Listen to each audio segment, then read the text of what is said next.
The wind bites across the barren field, lifting loose soil into whirling dust devils that scrape against their thin uniforms. Anna pulls her coat tighter around her shoulders, though it does little to ward off the cold that settles deep into her bones. Each breath fogs in the morning air, mingling with the metallic scent of the barbed wire that surrounds them. Beyond the fence, the skeletal remains of what was once a German town crumble silently, grey against the pale dawn. She glances at the others. Maria, clutching her journal like a talisman, avoids eye contact with the guards, her knuckles white around the leather-bound spine. Ingrid rocks on the balls of her feet, humming a faint, almost inaudible tune she learned from her mother before the war swallowed everything familiar. Their faces are pale, haggard, etched with hunger, fear, and the kind of exhaustion that burrows into the marrow. The first sound of American boots on the gravel path makes them flinch. There is no fanfare here, no trumpets, just the quiet rhythm of shoes on stone, yet it is enough to make hearts stutter. Their minds are primed for brutality, for the screams, the shouted orders, the dogs. Anything, really, that fits the propaganda drilled into them. Americans as monstrous, uncaring, relentless. Anna's diary trembles in her hands. She opens it, careful not to let the wind snatch the pages. Her pen hovers, then scribbles, "I thought the world had ended. We were to be crushed, broken like the roofs of our town. But here, there is only waiting, waiting and watching, and I am unprepared for what comes next." A guard approaches, his expression neutral, almost bored, and gestures for them to follow. They shuffle forward, the gravel crunching underfoot, their breaths quick and shallow. Each step is measured, rehearsed in fear. They have been told that captivity is a hell of iron and hunger, yet as they move toward the camp, the winter sun catches on the wire, glinting in a way that is almost beautiful. It is a jarring contrast, this light, gentle, and indifferent to their dread. Inside the camp, a low murmur of activity hums through the barracks. Figures move efficiently, voices speaking in clipped English. For the women, it is like entering a new world entirely. There are smells here they do not recognize, the tang of cleaning agents, the warm sweetness of bread baking, the metallic sheen of polished tin. Anna inhales deeply, her stomach twisting, not from hunger yet, but from shock. It is impossible to reconcile this cleanliness with what they were told, that Americans are monsters, that no mercy exists. Maria's whisper cuts through the quiet. It smells. Normal, how can normal be here? Ingrid presses a hand to her chest, feeling the irregular beat of her heart.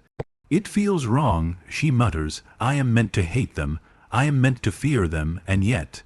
Her voice fades, lost in the shuffle of footsteps. They are led to a small room, the walls are pale, washed in light that seems almost cruel in its brightness. On the table, a simple tray waits. The first thing Anna notices is the smell, savory, strong, unmistakable. Corned beef. She freezes, breath caught between anticipation and disbelief. She has seen the tins in propaganda posters, American food as grotesque, unfit, but here it sits, real, solid, edible. Her fingers hover over the tray. It is like reaching for a forbidden object. Maria watches her, lips parted, eyes wide. It's food for us. Anna shakes her head, unsure if the trembling in her hands comes from hunger or disbelief. She recalls the warnings, the stories whispered back home. Americans do not feed their enemies. Americans starve the captured, and yet here the meal waits for them, untouched and unassuming, demanding nothing but that they partake. The room is silent but for the soft scrape of utensils as the first tentative bites are taken. Anna's eyes water not from the food's taste, yet the flavor is extraordinary, salty, rich, warm, comforting in a way that seems alien after months of scarcity. She bites again, slowly, savoring the unexpected bounty. Every chew feels like a betrayal, every swallow a quiet revolution in her senses. Her diary slips open on the bench beside her. In haste she writes, I am afraid that gratitude will twist into shame, afraid that this kindness will make me question everything I believed, everything I was taught, and yet I am alive and I have never tasted life like this. Outside, the wind still lashes against the fences. But inside, a strange warmth has taken root. The greatest cruelty, she realizes, might be to be treated decently, when every instinct screams that she should recoil, distrust, hate. The first taste of corned beef is simple. Yet for these women it is a fissure in the foundation of everything they thought immutable. A small, quiet shock that promises the beginning of something more. The bus rocks over frozen ruts, the wheels crunching against gravel and scattered ice. Anna presses her forehead against the cold glass, tracing the blurred landscape outside with trembling fingers. Fields stretch gray and barren, interrupted by skeletal trees that twist upward like the fingers of ghosts. Each turn of the wheel seems to deepen a hollow in her chest, a quiet dread she cannot name. Inside, the air is thick with a mix of fear, suspicion, and faint warmth from the engine. The women sit shoulder to shoulder, knees pressed together, hands clutched around coats or books or nothing at all. Maria's eyes are fixed on the horizon, her jaw tight. Ingrid hums under her breath, a frail attempt to hold on to some memory of home. The hum is swallowed by the roar of the bus, swallowed by the unspoken tension between them. Anna watches the road bend and fold, each mile carrying them further from familiar ruin into a strange, uncertain world. She recalls the stories fed to them in whispers and printed pages. Americans are cruel. Americans are fat with excess. Americans take pleasure in domination. Her stomach twists at the thought of it. And yet, as the first scents of the camp's breakfast cling faintly to the bus air, she wonders if fear has been a shield, a mask for hope she dared not name. The guards sit rigidly, speaking in clipped English. Their faces are neutral, almost impersonal, yet their movements are precise, efficient. They do not shout, do not curse, do not strike. The absence of expected brutality is disorienting. For Anna, every silent gesture carries weight, an invitation, a test, a hidden cruelty waiting to strike. But nothing comes. Only the hum of the engine, the shiver of the bus, and the slow march of the countryside. Through the window, a German village appears, smoke rising from chimneys like thin gray threads. Houses stand charred, half collapsed. Streets are littered with rubble and fragments of furniture. A child's doll lies face down in the mud. Anna's throat tightens, and she turns away, closing her eyes against the sight. Behind them, she feels a tug at memory and guilt, a reminder that life continues in fragments, even as she moves into the unknown. Maria writes in her journal, whispering words to herself, as though the act of writing will anchor her to reality. We are being led into enemy hands, and yet, there is no cruelty yet. What is the shape of this trap? What awaits us at the end? The bus slows. A new landscape opens, neat rows of buildings, fences taut with barbed wire, guard towers rising like silent sentinels. A chill of dread spreads through the women. This is not home. This is not war as they imagined it. It is another country, another reality, governed by rules they do not yet understand. Anna's hands shake as she clutches her diary. The leather is warm beneath her fingers, grounding her, a small piece of herself amidst the unknown. She writes furiously, the pen scratching across the page. Every story I have heard is being tested. I am unsure if I am brave or foolish, if fear is instinct or training, and still I breathe, still we move forward. Ingrid leans close, whispering, her voice almost lost in the engine's hum. Do you think we will be treated, as they said, as animals? Her eyes search Anna's for reassurance, for shared understanding. Anna shakes her head, silent. She does not know, cannot know. All she feels is the steady rhythm of the journey, the tick-tock of anticipation and terror. As the bus winds through the camp gates, the women catch their first glimpses of the barracks, wooden structures painted pale, clean, orderly. Smoke rises from chimneys, not acrid with burning, but sweet, soft with warmth. The air carries scents they cannot name, yet they feel familiar in some unaccountable way. Anna inhales slowly, trying to imprint the moment in her memory. The sight of fences not meant to maim, the gleam of windows, the absence of dogs or shouts. The driver stops and the doors open. Cold air rushes in, sharp against their skin. They step onto gravel, the sound of their boots striking the ground loud in the quiet morning. Guards gesture toward the barracks. Every step is deliberate, careful, measured. Fear sits heavy on their shoulders, but beneath it, curiosity sparks. They pass other prisoners, some American soldiers, some women who have been here longer. Their faces are not twisted with hatred, not marked by cruelty. They move with purpose, nod politely, offer small smiles. The women catch glimpses and flinch. This is not what they were trained to expect. The first friction between fear and reality begins to pulse within them, subtle, disorienting, intoxicating in its quiet rebellion against expectation. Anna stops at the barracks entrance. Her hand hovers over the doorframe, tracing the smooth wood with fingertips that are suddenly alive with sensation. Maria whispers behind her, "It's clean, so clean, yes." Anna breathes, voice barely audible. Too clean, wrong, but something inside her shifts. A fissure opens where rigid expectation meets the strange, soft certainty of this new world.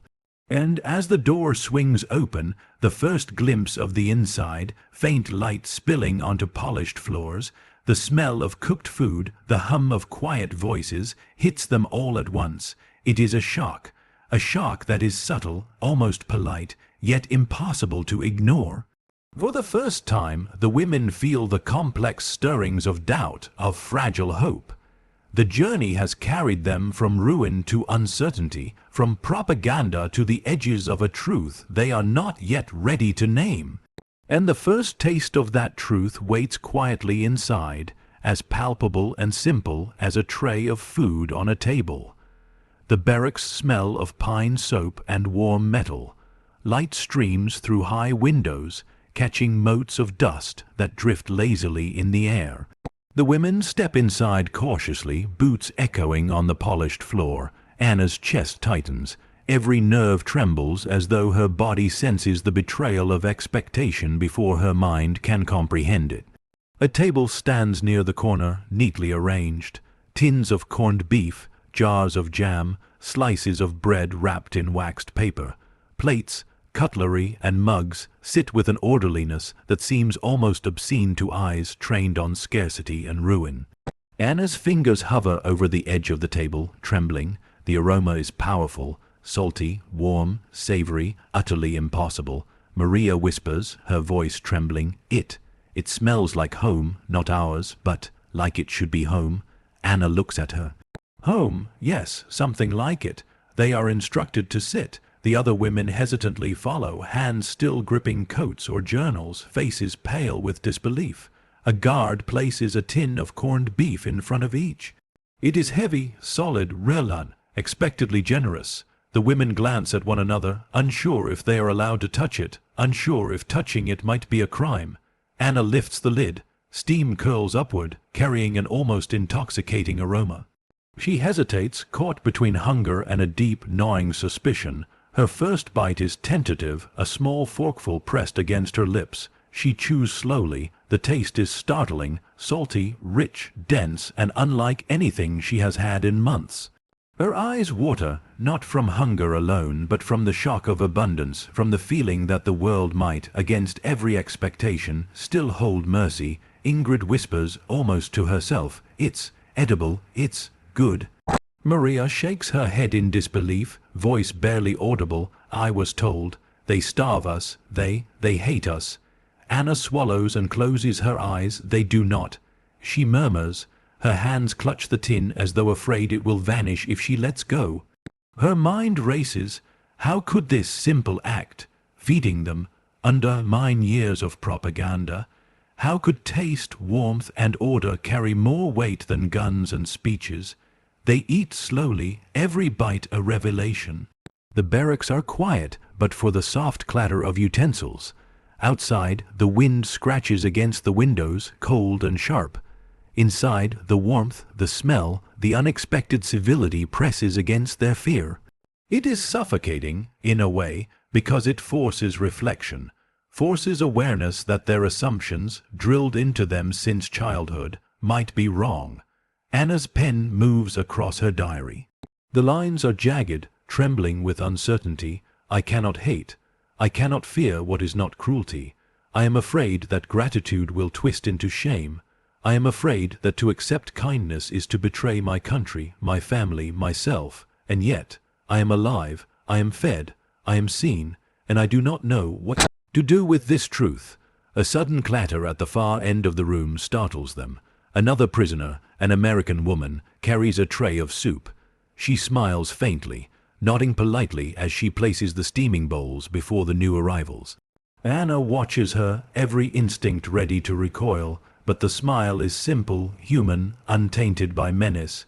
She cannot reconcile this image with the horror she anticipated. Ingrid's fingers clutch her coat, white-knuckled. "They are normal," she whispers, incredulous. I thought monsters."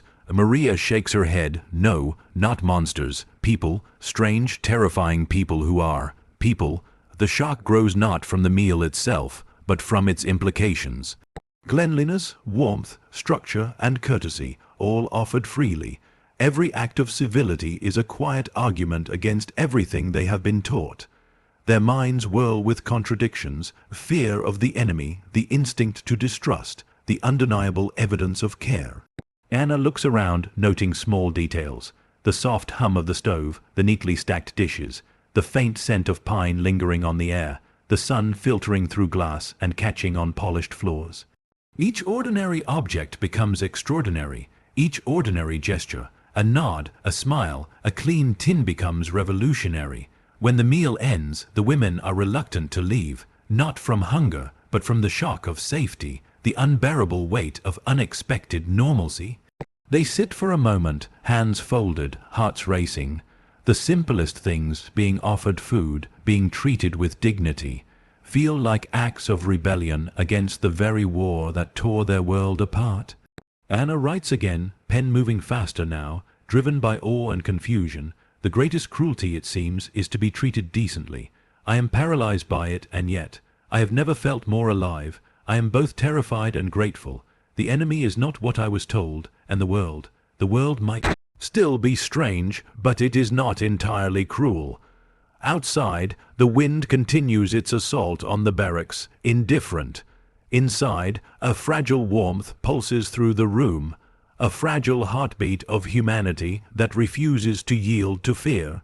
For these women, the first shock has arrived. It is not loud or violent. It does not demand surrender. It simply exists, a quiet truth they must confront. The world they were taught to hate may contain kindness even for them. For the first time in weeks, Anna allows herself to breathe deeply, to savor the warmth in her chest, and to acknowledge the beginnings of wonder. The journey has led them here to this small, astonishing moment, and everything else, fear, hunger, propaganda, expectation, hangs suspended, fragile and uncertain around them. Morning light spills over the barracks, soft and indifferent, brushing the women's faces with a warmth that makes them flinch. For weeks, perhaps months, they have lived under the shadow of hunger, of fear, of rigid expectation.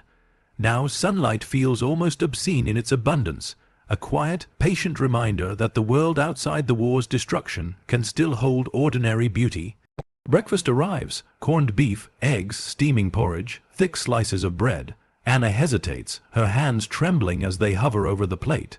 The smell alone is dizzying, salty meat, creamy porridge, sweet bread. She takes a bite and closes her eyes. The taste is overpowering, almost disorienting, as if her senses cannot trust themselves.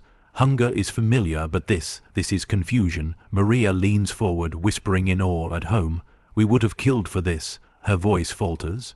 We would have eaten it raw, fought over crumbs. She glances down at the generous portion before her, and her lips twitch in something like guilt. Ingrid, never one to waste words, mutters, "They feed us, like we are people, not animals." Her eyes scan the barracks, noting polished floors, neatly stacked trays, the quiet, respectful order, and I do not know what to think. Days pass. Each morning, each meal, each act of decency chips away at the rigid walls of fear and hatred built inside them. They begin to notice small gestures, the guards who nod politely, the quiet hum of voices that do not shout, the soft laughter of long-term prisoners at mundane jokes. For some, the abundance is intoxicating, for others, unbearable. The contrast between America's generosity and Germany's ruin is impossible to ignore. Anna begins keeping a meticulous diary, her pen moving frantically, driven by the need to document every incongruity. I do not understand this country, and yet I am part of it now, unwillingly. I watch them care for us, and I feel a traitor to all I have been taught. But I also feel alive. I have never known such order, such nourishment, such patience. The smallest kindness seems like an earthquake to my soul. The women begin exploring the camp, careful but curious. They see the gardens, neat rows of vegetables, the library, shelves lined with books, the infirmary, clean and quiet, offering care without question. Each sight is a revelation, each act of normalcy a contradiction to the endless propaganda they were fed. At night, whispers fill the barracks. Do you think they would hurt us if we misbehave? Asks Maria, voice barely above a breath. They do not seem capable of cruelty for its own sake. Anna replies, still unsure herself. It is strange, unbearable in a way. They read letters from home, torn pages inked in trembling hands. The contrast deepens, reports of hunger, rationing, ruin, grief. Germany collapses on the page, while America hums with life, order, and abundance. Gratitude fights with shame, relief with guilt. Anna pauses in the garden one afternoon, sunlight warm on her shoulders, and notices a single rose in bloom, petals delicate, almost absurdly perfect against the dirt. She kneels, fingers brushing the soft edge of the flower, and thinks of home, the balm, doubt streets, the empty cupboards, the mothers scraping together scraps. She writes in a diary, "How can beauty exist when everything I know is shattered, and yet it does. Perhaps it always did. Perhaps we simply did not see it. Meals become a quiet ritual, not just sustenance, but a study in contradictions. They marvel at the freshness of bread, the richness of butter, the savory depth of corned beef. Every bite becomes a meditation on the absurdity of expectation versus reality. Even small objects carry weight. A bar of soap, thick and fragrant, is held with reverence. A cup of clean water feels luxurious. Each detail assaults the mind and the body in equal measure. Comfort and normalcy are acts of quiet subversion against years of indoctrination. And yet, the women wrestle with conflicting emotions. Gratitude twists into guilt. Relief becomes shame. The realization that they are treated with dignity by those they were taught to hate creates an identity crisis. Who are they becoming? Can they accept kindness without feeling complicit in betrayal? Anna writes late into the night, candle flickering, diary open on her lap. Each day, I awaken to new truths. I am learning that fear can be replaced by wonder, suspicion by gratitude. Yet the lessons are unbearable because they force me to see my own blindness, my own indoctrination. I am unmade, remade, and it is terrifying. Through daily revelations, the women begin to see the subtle rhythm of camp life, kindness as discipline, abundance as education, patience as power. Their senses, dulled by hunger and fear, awaken anew to smell, touch, taste, and sight. And with each revelation, the quiet erosion of propaganda continues, building a fragile bridge toward understanding. A bridge they are unsure they are ready to cross. In the quiet moments, Anna catches herself smiling, involuntarily. A fleeting laugh escapes Ingrid. Maria brushes a stray lock of hair from her face and whispers, "It is strange, this life. I am afraid to like it." And that is the essence of daily revelation, the collision of fear and comfort, of expectation and reality, of the rigid doctrine of home and the gentle, unassuming truth of humanity. Night falls over the camp like a velvet shroud, soft but relentless. The barracks are quiet now, save for the occasional scrape of a chair or the faint sigh of someone turning in her sleep. But inside the women, turmoil stirs like a restless wind. Gratitude, guilt, curiosity, and fear swirl together, indistinguishable from one another. Anna sits by the window, diary open on her lap. She stares into the darkness, hands folded over the leather cover. Candlelight flickers, casting shadows that dance along the walls. Outside, the barbed wire glints faintly in the moonlight, indifferent. Inside, she wrestles with a truth she cannot escape. They are being treated with decency. That simple, quiet fact is both a blessing and a torment. A letter arrives from home, handed over by a guard who does not speak but gestures politely. Anna's hands shake as she takes it, recognizing the familiar German script. She rips it open, the paper brittle and smelling faintly of ink and soot. Her eyes scan the words, and the world she thought she knew crashes into her chest. News of destroyed homes, starving children, neighbors lost to bombing, letters that scream of grief and despair. Tears spring unbidden. She folds the letter slowly, pressing it to her chest. The pain is double-edged. Relief that she herself is alive, rage at the world's cruelty, and shame at the comfort she now experiences. How can she eat bread with butter, drink warm soup, laugh softly with her companions when letters from home speak of starvation and death? Ingrid sits across from her, whispering as she traces a line in her own letter. We are safe, and they feed us, and yet home burns, and still we eat. Her voice is brittle like dry twigs snapping. It is unbearable. Maria, who has been unusually quiet, finally speaks, voice trembling. It is not just food, it is everything, the rules, the kindness, the patience. I was taught to hate them. I was taught that to accept even a crumb is to betray my family, and yet here we are, alive, fed, unbroken. How do we reconcile this? The women do not have answers. Each day, every interaction, every small act of civility challenges them. A guard smiles while handing out clean linens. A nurse speaks gently while tending a minor wound. An American prisoner shares a book, speaking slowly so the women can understand. These gestures, ordinary and mundane in any other context, carry seismic weight in their minds. Anna writes in her diary, pen scratching frantically, I am not the same girl who left Germany. I am unmade, reshaped by every bite of bread, every warm bath, every smile offered without threat. I am learning that goodness can exist in unexpected forms, and yet I fear it. I fear that to embrace it is to abandon everything I knew. Who am I becoming? The psychological tension tightens. They begin to question their own beliefs, the very foundation of the propaganda that molded them. Every act of kindness becomes a mirror, reflecting their indoctrination back at them in painful relief. One afternoon, Anna walks to the edge of the camp, staring at the forest beyond. Snow drifts lazily across branches, the world outside pristine, indifferent. She presses a gloved hand to her lips, biting down on a whimper of fear and longing. She remembers the streets of Berlin, rubble underfoot, neighbors scavenging for scraps.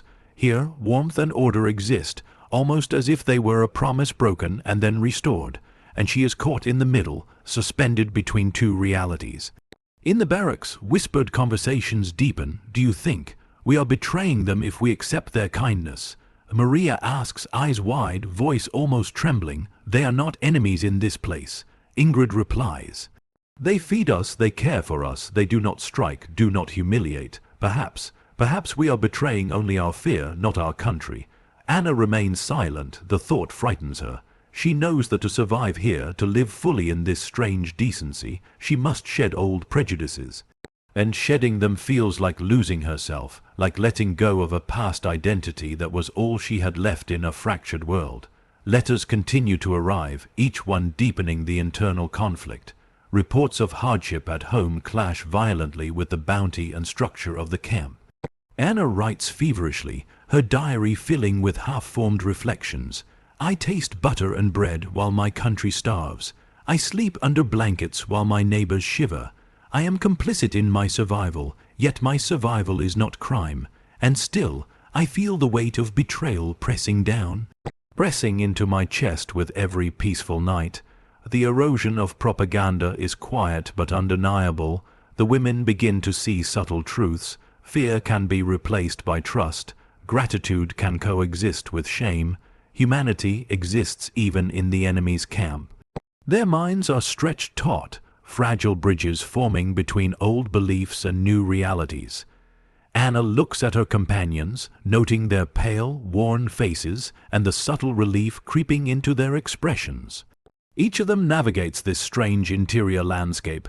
Guilt, gratitude, shame, curiosity, and awe intertwined like threads of a fragile tapestry. Night deepens. Outside, the wind whispers against the barracks, indifferent to the inner storm.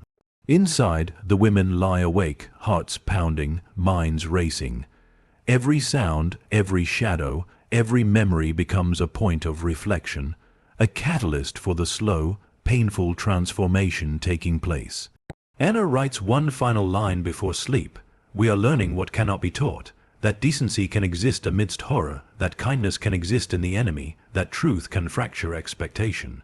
We are unmade and remade, and when morning comes, we will continue to confront the unbearable miracle of being treated as human. The announcement comes quietly, almost imperceptibly. A guard approaches the barracks, clipboard in hand, and calls their names. The women stir, exchanging glances that are hesitant, wary.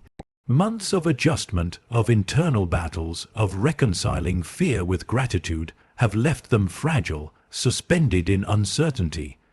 Anna clutches her diary, spine worn and pages filled with trembling ink. She feels a strange reluctance. To leave the camp is to step back into a world of ruins, uncertainty, and propaganda. Yet to remain would be to deny the letters from home, the voices that pull at memory and duty. She breathes deeply, noting the crisp winter air seeping through the doorframe. Every inhalation feels like a small defiance, a reminder that she is still alive, still capable of choice. They walk toward the gate, boots crunching against frozen gravel. Sunlight glints off the barbed wire, warm and indifferent. The barracks recede behind them, polished floors and quiet rooms etched in memory. Each step carries the weight of experience, of lessons learned and truths discovered. Maria whispers, barely audible, "Do you think we will ever understand it all?" Anna shakes her head slowly. Perhaps not. Some things cannot be understood, only experienced. Ingrid presses a gloved hand to her chest. It is strange. I thought I would leave angry, bitter, unbroken, and yet I feel something else, something I cannot name. The bus waits. Its engine hums, the sound familiar now, a subtle companion rather than a threat. They climb aboard, seats cold beneath them. Outside, the camp is alive with movement. Guards, prisoners, ordinary routines carried out with quiet precision. Anna notes the small details, the neat lines of vegetables in the garden, the soft hum of the infirmary, the orderly rows of bunks. Each is a testament to a world that functions with dignity, even amidst chaos. As the bus moves away, the women look back. The camp, simple yet extraordinary, recedes into the distance. Their eyes fill with unshed tears, tears for what they leave behind, for the lessons learned too late to fully embrace, for the fragile humanity they have discovered within themselves and the enemy. Anna opens her diary, pen trembling one last time. I have learned that the world is not as it is told, that kindness can exist even in unexpected places, that humanity can persist amidst destruction, that survival does not demand cruelty. We are returning to ruins, to grief, to letters filled with sorrow, yet we carry this truth within us. Decency is possible, and perhaps that is enough. The road stretches ahead, lined with skeletal trees and fields of gray.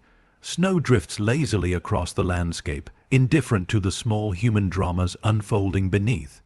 Anna's mind drifts to home, the bomb, doubt streets, the empty cupboards, the mothers and children struggling to survive. She feels the pull of duty, the weight of expectation, and yet, beneath it all, a new sensation grows, hope. Maria leans back in her seat, eyes closed, mouth moving softly as if whispering a prayer or repeating a mantra. Ingrid watches her, silent. Anna notes the contrast, devastation and abundance, cruelty and kindness, propaganda and lived truth. She realizes that life is not a single narrative, but a tapestry of contradictions. In the quiet moments, the women reflect on their transformation. The camp has taught them subtle, unyielding truths. That fear can coexist with trust, that gratitude can exist alongside shame, that identity is not fixed, but forged in response to experience. They have been unmade and remade, tempered in the unexpected kindness of those they were taught to hate. When the bus slows to a stop near a makeshift holding area, Anna steps off carefully. The wind bites at her cheeks, sharp and cold, reminding her of home. Every sound is familiar and foreign at once. The distant cries of children, the echo of boots on gravel, the hum of activity that speaks of survival in ruin. She feels the delicate tension between relief and dread, comfort and fear. As they prepare to move toward their uncertain futures, Anna glances back one final time. The camp sits quiet now, windows glinting in the late afternoon sun. A place of discipline, kindness, and order. A place that has reshaped them, even if only quietly, imperceptibly. She writes her final diary entry as the bus drives away. I will carry this truth always, that humanity is not bound by country or war. That the enemy can be kind and kindness can be dangerous in the most beautiful way. That to be treated as human is a gift too profound to name. We leave. The lessons remain. Perhaps one day we will understand fully. Perhaps we never will, but we will remember, and that is enough. The snow swirls across the fields, indifferent. The ruins of Germany loom ahead, cold and grey. Yet, inside the women, a fragile warmth persists. A quiet, unyielding testament to the truth they have discovered. A truth that will shape them, haunt them, sustain them. A truth whispered in the taste of corned beef, in the polished floors of the barracks, in the quiet gestures of decency that refused to be denied. And as the bus moves forward, carrying them back into the chaos of their homeland, Anna closes her eyes. She feels the weight of survival, of guilt, of hope, of understanding. She knows that the war is far from over, but in her chest something small and luminous persists, the enduring, fragile miracle of humanity.